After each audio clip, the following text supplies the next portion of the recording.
Bonjour à toutes et à tous, je suis ravie de vous retrouver cette semaine pour l'actualité des marchés financiers dans le Notez pour vous numéro 280. Alors cette semaine, j'ai choisi de ne pas vous présenter une liste exhaustive de tous les éléments que j'ai développés dans le document que vous avez joint à mon email, mais plutôt de focaliser sur 3 éléments clés que je considère les plus importants pour cette semaine. Alors c'est parti. Tout d'abord, j'attire votre attention sur la BRRD. Vous savez que c'est un sujet qui nous tient à cœur depuis plusieurs années maintenant.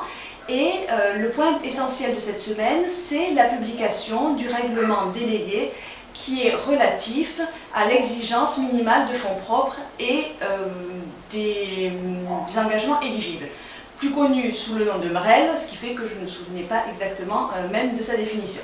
Donc, les exigences liées au MREL sont maintenant définitives. Elles le seront réellement dans une quinzaine de jours, puisque la publication a eu lieu en fin de semaine dernière et qu'il y a 20 jours de délai.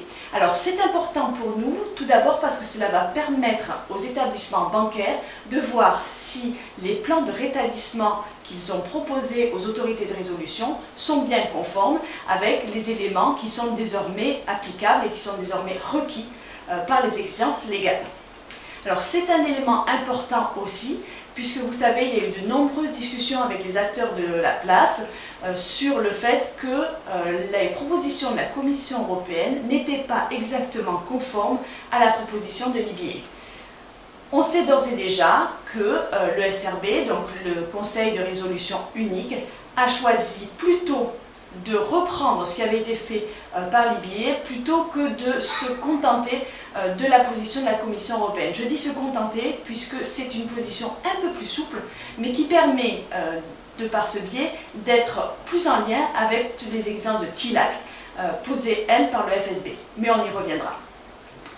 Deuxième point important pour ce règlement, c'est qu'il va permettre pour nous, Français, de voir si nos futurs titres subordonnés non privilégiés, donc qui devraient arriver avec la loi Sapin 2, seront bien dans le cadre de ces exigences du MREL.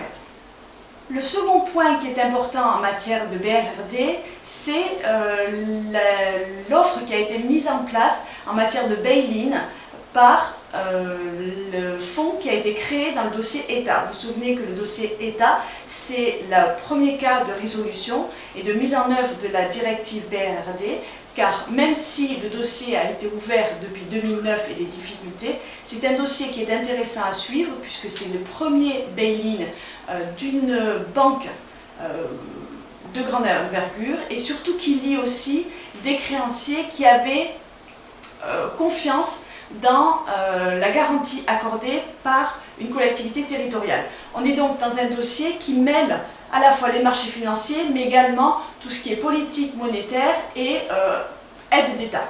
C'est d'ailleurs la raison pour laquelle il a fallu attendre la décision de la Commission européenne sur les aides d'État pour voir si cette offre, qui avait été acceptée au mois de mai par une grande partie des créanciers, pouvait tenir la route. Je vous invite donc à suivre avec attention ce dossier. Ensuite, j'attire votre attention sur la directive AIFMD. Alors, ce n'est pas la directive en elle-même, évidemment, puisque c'est une directive qui date de 2011 et qui a été transposée en 2013, mais c'est une directive, vous vous souvenez, sur laquelle tout ce qui est passeport avait été reporté à quelques années pour voir, en fait, si au sein des États de l'Union européenne, le passeport se déroulait bien et voir si on pouvait éventuellement l'adapter à des pays non membres de l'Union. Alors, on avait une première étude de l'ESMA qui s'était focalisée sur 6 États. La Commission européenne avait demandé à ce que soient rajoutés 6 autres États, dont évidemment, pour nous, ce qui est intéressant, les États-Unis et Guernsey. Donc vous verrez qu'il y a de nombreux États et vous verrez dans mon document les États pour lesquels l'ESMA estime qu'il n'y a pas d'obstacle à une extension du passeport vis-à-vis de ces pays. Alors il y a parfois des conditions, vous le verrez notamment pour les États-Unis, avec des questions d'offre au public ou pas.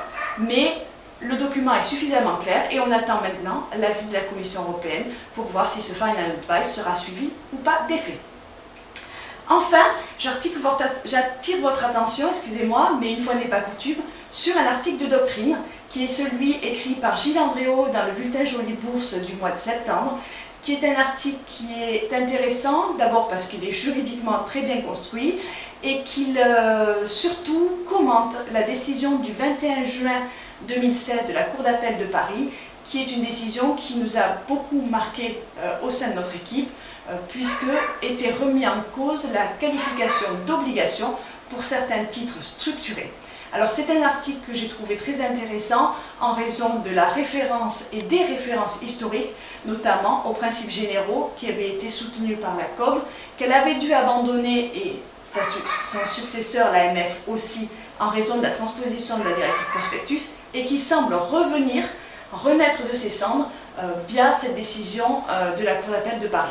On sait, je vous l'ai dit la semaine dernière, que l'assureur a fait évidemment appel de cette décision et c'est pourvu en cassation.